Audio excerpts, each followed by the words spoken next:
On the edge of a quiet little town stood a house no one visited anymore. It wasn't falling apart, not exactly, but it had the look of a place left behind. The shutters were always closed, the grass was always too long, and the front gate gave a lonely squeak if the wind touched it. People whispered about the house, of course. Children dared one another to touch the door and run away. Adults simply crossed the street and avoided looking too long. It was easier not to think about what might be inside, but not everyone avoided it. One autumn evening, a young man named Daniel walked down Hollow Lane with a heavy heart. He had been traveling for days, and though the town looked quiet and safe, he had no money for an inn. The sun had already slipped behind the trees, and a silver fog crept across the road. That was when he saw the lonely house. The porch light was on, just one bulb glowing faintly through the mist. Daniel paused at the gate. It squeaked when he pushed it open, but no one came out to stop him.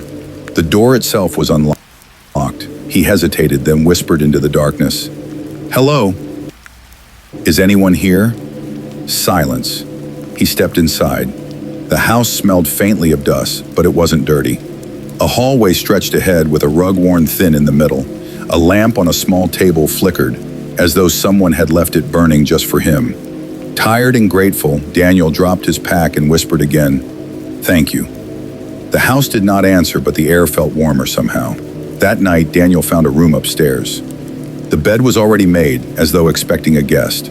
He lay down, listening to the soft creaks of the old wood, and drifted off into sleep. But sleep didn't stay peaceful for long. A sound stirred him awake. It was faint at first, like footsteps, slow and careful, moving across the floorboards downstairs. Daniel held his breath. Perhaps it was the house settling, he told himself. Old places always groaned and shifted in the night. Then he heard it again. Step, step, step. Closer now, the sound moved up the staircase. Daniel sat up, heart thudding, but something in the house seemed to hold him in place. He wanted to leave, but his legs felt heavy. Slowly, the footsteps came down the hall, stopping right outside his door. The doorknob turned. It didn't open. Daniel waited, frozen, until at last the steps retreated down the hall. He stayed awake until morning, listening to the house breathe. When dawn arrived, the house looked ordinary again. Sunlight stretched across the floor, and the air was still. Daniel almost laughed at himself. Of course it had only been his imagination. He was tired, that was all. He stayed another night. And another. Each time the footsteps came back. Some nights they stopped at his door. Other nights he swore he heard them inside his room, circling the bed while he forced his eyes shut, pretending to sleep. By the fourth night, Daniel noticed something else. Each morning when he woke, his belongings had moved. His pack was closer to the door, his boots were neatly set by the bed, and once the window he had locked was wide open. The house, it seemed, was taking care of him, or preparing him. One evening, as the fog curled once more around Hollow Lane, Daniel made a choice. He sat at the little desk in his room and whispered into the silence, "I know you're here. What do you want?"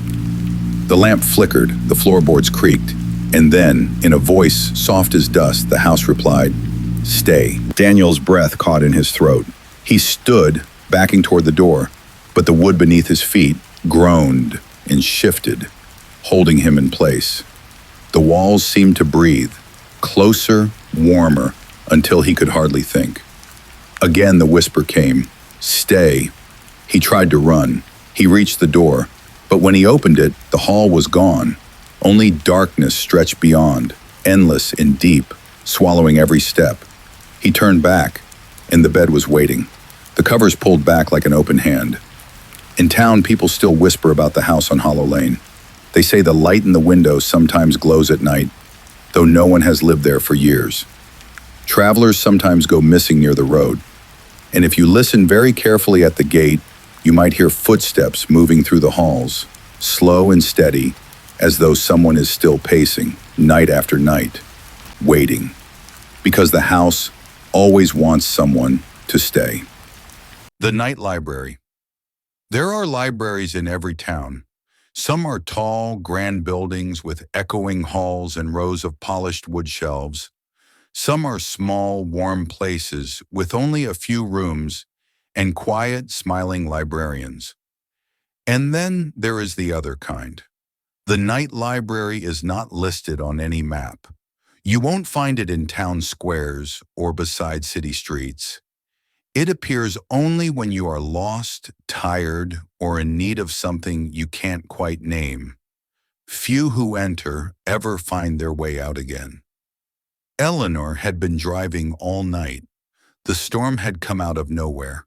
Rain pounding the windshield, thunder splitting the dark sky. Her phone had no signal, and the GPS had frozen hours ago. She didn't know where she was anymore. When her headlights caught sight of a tall building looming through the rain, she nearly cried with relief. A library here in the middle of nowhere? The brick walls glistened in the stormlight, and its windows glowed softly. She pulled her car into the empty lot and ran through the downpour toward the heavy wooden doors. They opened easily as if waiting for her. Inside it was warm and dry. Rows of shelves stretched out in all directions, vanishing into shadow. There was no desk, no librarian, only the faint rustle of paper and the smell of old books. "Hello?" Eleanor called. No answer. But she was too tired to care. At least she was safe from the storm. She wandered between the shelves. Each book was strange. No titles on the spines, only faded symbols she didn't recognize.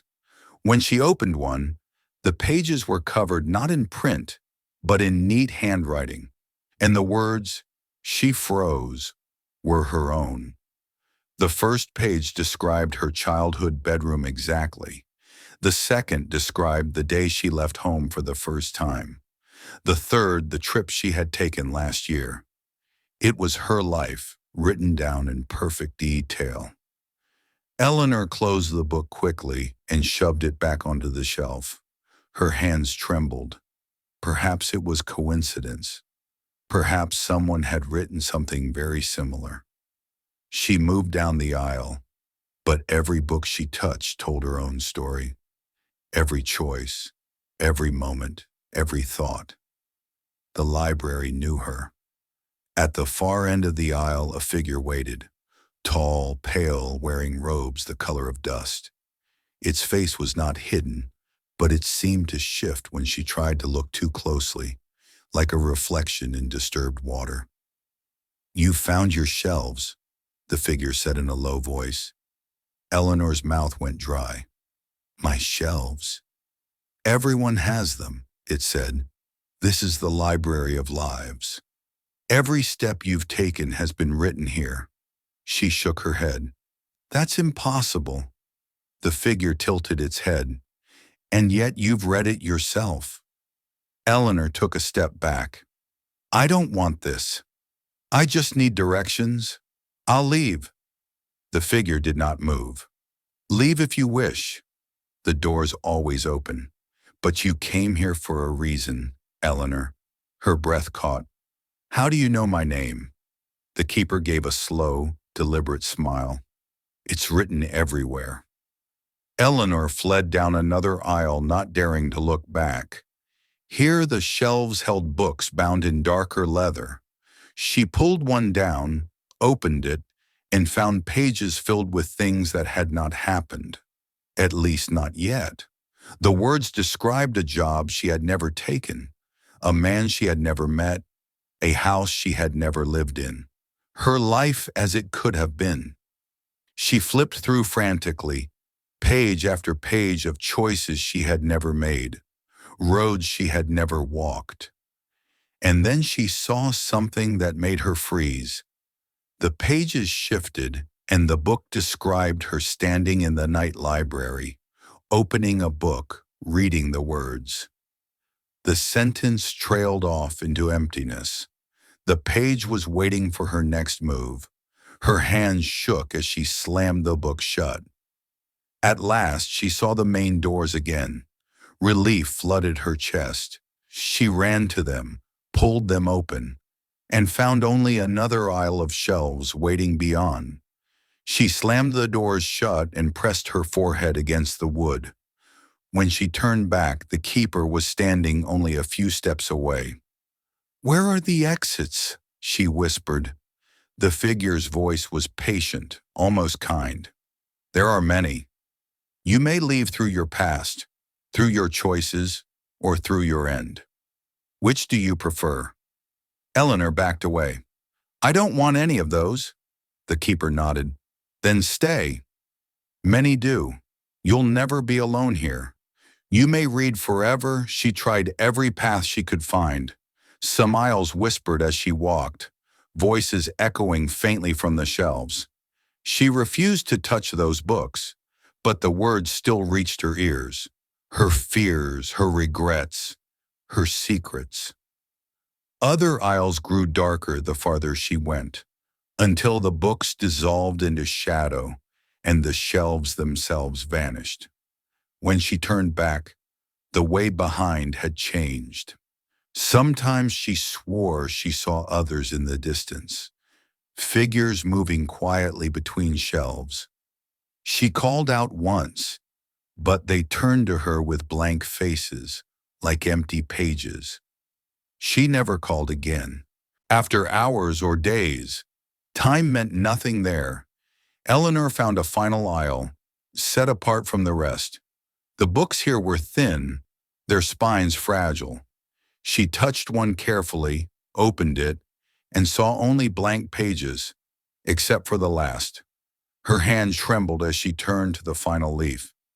Written there, in the same neat handwriting, was a single line. Eleanor closed the book and stayed. Her heart raced. She snapped the book shut and shoved it back, shaking her head. "No, no, that's not how it ends." Behind her, the keeper's voice echoed softly. "It hasn't ended yet." The keeper stepped forward, silent as falling dust. "You've seen the shelves," it said. "You've read your past, your could-have-beens, and your end. What remains is yours to choose." Eleanor closed her eyes. The endless aisles pressed in on her. The whispering voices grew louder. She wanted the storm again, the car, even the uncertainty of the road. Anything but this. "Please," she begged. "I just want to go home." The keeper regarded her. For a long moment it said nothing. Then it lifted one hand and gestured to a book near her feet. "This one," it said. "Choose it." Eleanor bent down slowly and picked it up. The cover was plain. The pages inside were empty, every one. Her breath caught. "What does it mean?" The keeper's voice was quiet, but it filled the endless library. "It means you may write. They say sometimes if you are lost in a storm or wandering alone in the dark, you may see a library where no library should be. Its shelves are endless. Its books no more than they should. Some people who enter are never seen again, and some, very few, return with a blank book in their hands, one they can fill themselves, one that no shelf can predict.